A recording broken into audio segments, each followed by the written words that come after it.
মানে শহীদ Ziaur Rahman medical college ও পুরা নাম নিতে শরম ধরে। কি বুদ্ধি দেখেন সরকারের, ওটি লেখা হয়নি বগুড়া সজিমেক, ওটা আবার বুঝানোর জন্য আর একটা দুভাষী গিয়ে দেওয়া লাগবে। শহীদ জিয়াউর আর বগুড়ার বাড়ি বারে তারই নাম তুই লিখেছিস সজিমেক, এতই তোর সময় সর, তুই লেখবু মানুষ পড়বি, তোর কিদের লাগত ছড়ন দিতে কথাটা কথা।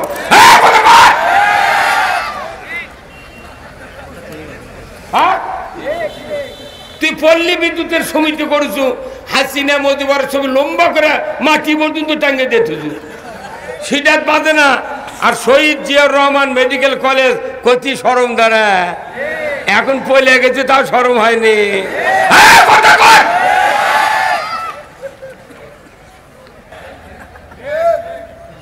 বক্তারা চিন্তা করতে টাকা, কিন্তু রাজশাহী কৃষি উন্নয়ন ব্যাংক আছে না, এই সাধারণপুরেও কৃষি উন্নয়ন ব্যাংক আছে। ওই ব্যাংক থেকে যদি লোন নেয় ওর 7.5 টাকা শতকরা সুদ দেওয়া লাগে, এই ব্যাংক থেকে নিলে ওই 7.5 টাকা, একই কার্যক্রম। কিন্তু মসজিদে নবাবী ওটাও মসজিদ, আমাকে বামুনিয়ার মসজিদে একই মসজিদ, তো ওখানে 1 রাকাত নামাজ পড়লে 50,000 রাকাতের সওয়াব, আর আপনার এটি পাগড়ি দিয়ে নামাজ পড়লে 27 গুণ সওয়াব। হ্যাঁ, কারণ কি জানেন? কারণটা শোনেন। কারণ হলো ওই মসজিদে রসুল কোরআন দিয়ে ওই মিম্বরত বস থেকে 12.5 লক্ষ বর্গমাইল কোরআন দিয়ে শাসন করছেন। কোরআনের আইন ওখান থেকে কায়েম করেছেন বিধায় ওই মসজিদে নামাজ পড়লে বেশি সওয়াব। এই কথা বলে না, ঠিক বলে না।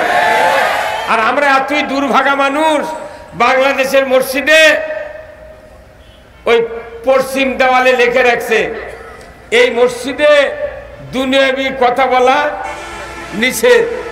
আমাকে যে মসজিদে লেখা আছে ওই মসজিদে নামাজ পড়লেও সওয়াব হবে না। কত কোনে গা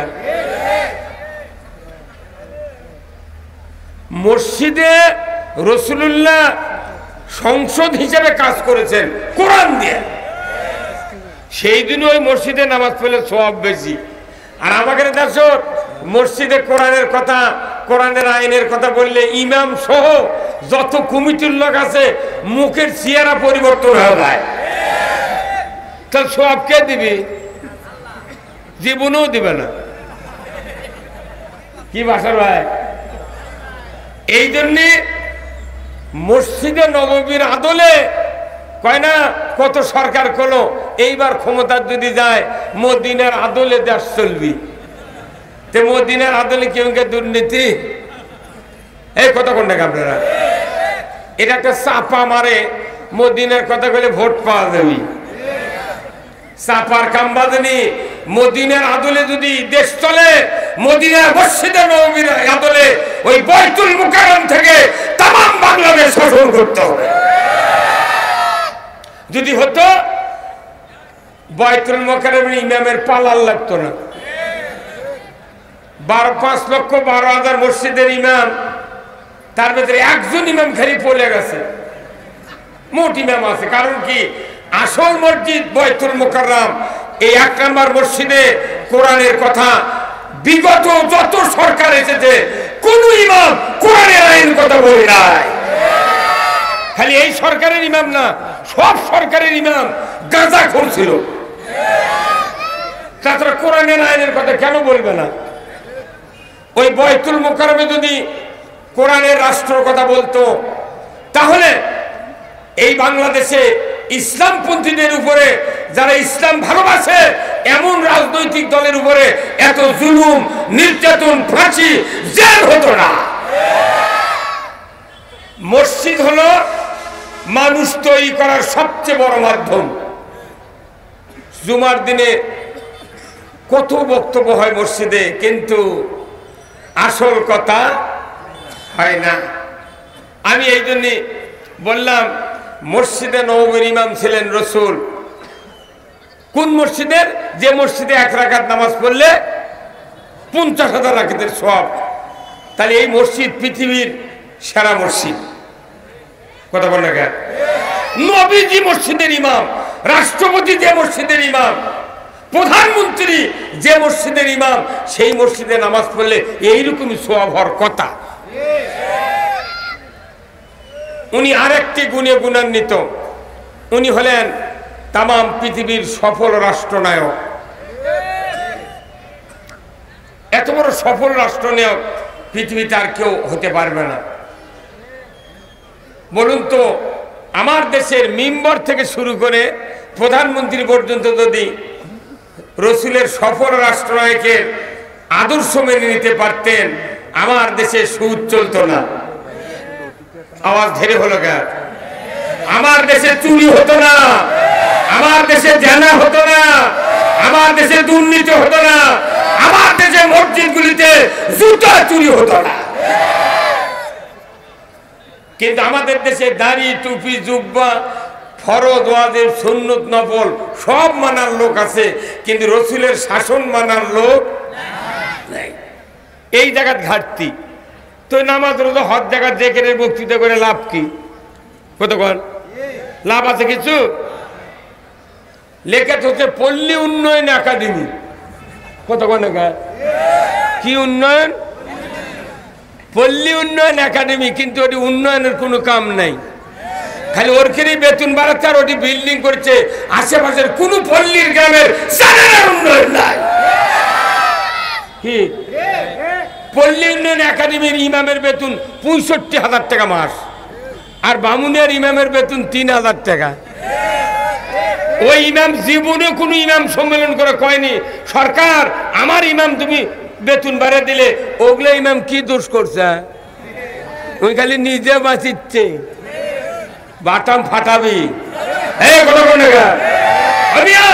পল্লী উন্নয়ন করার একমাত্র নেতা তিনি জনাবে মুহাম্মদ রাসূলুল্লাহ। এই জন্য আমাদের প্রথমে মেনে নিতে হবে রসুলের নেতৃত্ব। কারা কারা নেতৃত্ব মেনে নিতে চান দুহাত তুলে আল্লাহকে দেখা।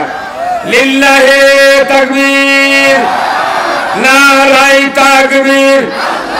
আল কোরআনের আলো, আল কোরআনের আলো। আমার নেতা তোমার নেতা, আমার নেতা তোমার নেতা। দুনিয়ার মুসলিম, বাংলার মুসলিম, বগুড়ার মুসলিম, সাধারণপুরের মুসলিম, ৯ মাইলের মুসলিম, বামুনিয়ার মুসলিম। লিল্লাহে তাকবীর।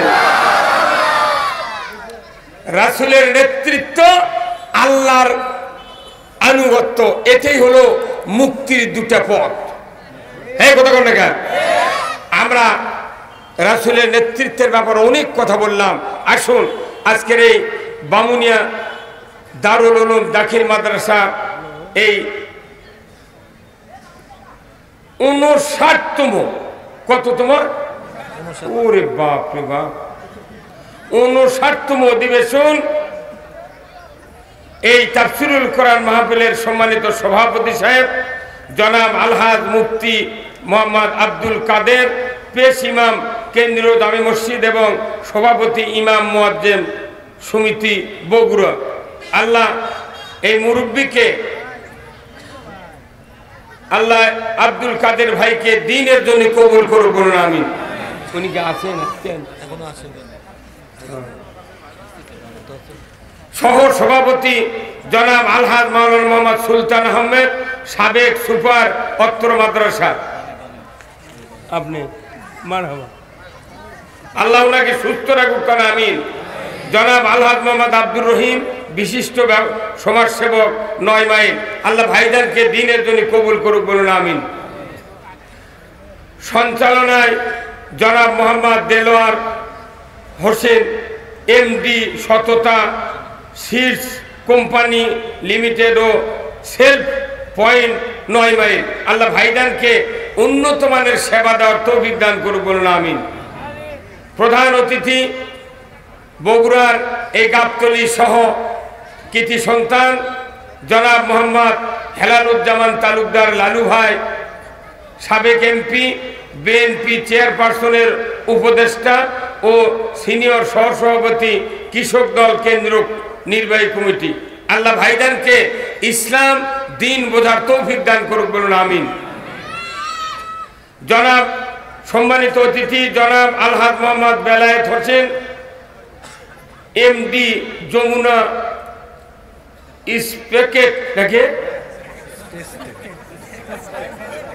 স্পেসটেক joint venture limited, 9 mile, Shahjahanpur, Bogura. জনাব সহকারী অধ্যাপক ডাক্তার মোহাম্মদ আবুল আলম, সাবেক বিভাগীয় প্রধান, কার্ডিওলজি বিভাগ, সজিমেক হাসপাতাল, বগুড়া, মানে শহীদ জিয়াউর রহমান মেডিকেল কলেজ।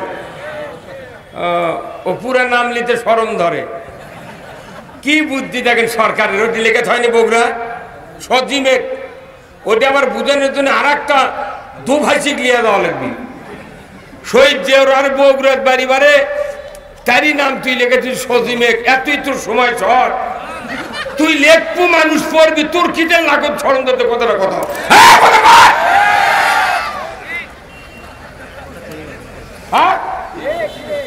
তুই পল্লী বিদ্যুতের সমিতি করেছো, হাসিনা মোদিবার ছবি লম্বা করে মাটি পর্যন্ত টাঙ্গে দিতেছ, সেটা বাদে না।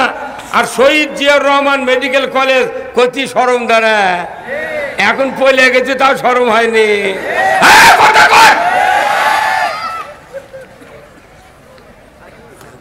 ওরা মনে করে আমরা বোধহয় বুঝি না।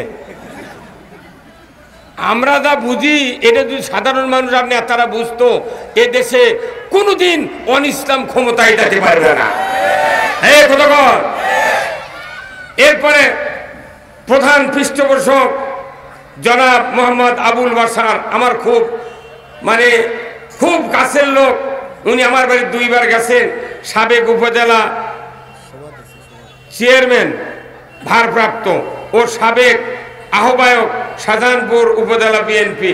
আল্লাহ ভাইজানকে উমারের মতো যোগ্যতা দিক, বলুন আমিন। আল্লাহ যেন ওনাকে অতি তাড়াতাড়ি ইসলামী দলের নেতৃত্ব বানায় দেয়, বলুন আমিন।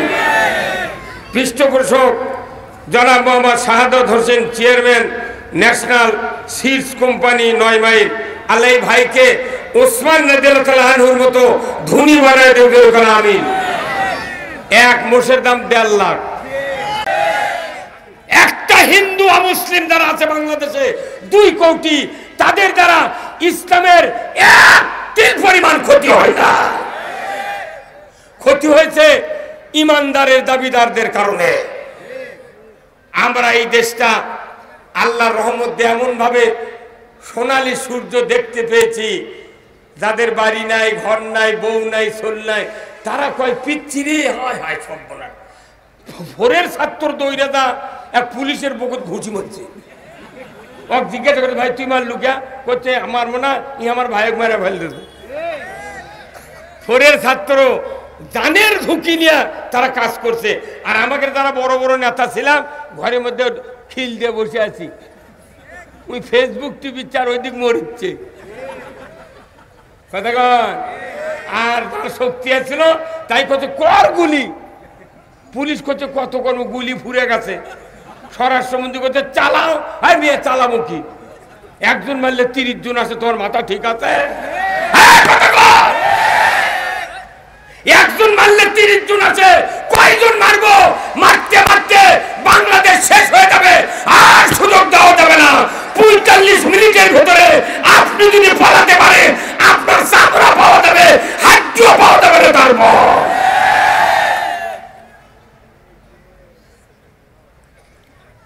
ওই সময় যদি এই জাতির সন্তানেরা এত বড় একটা প্রতিবাদ না দিত, 6 তারিখে 5 তারিখে যদি প্রেক্ষাপট পরিবর্তন না হতো, আমার দেশের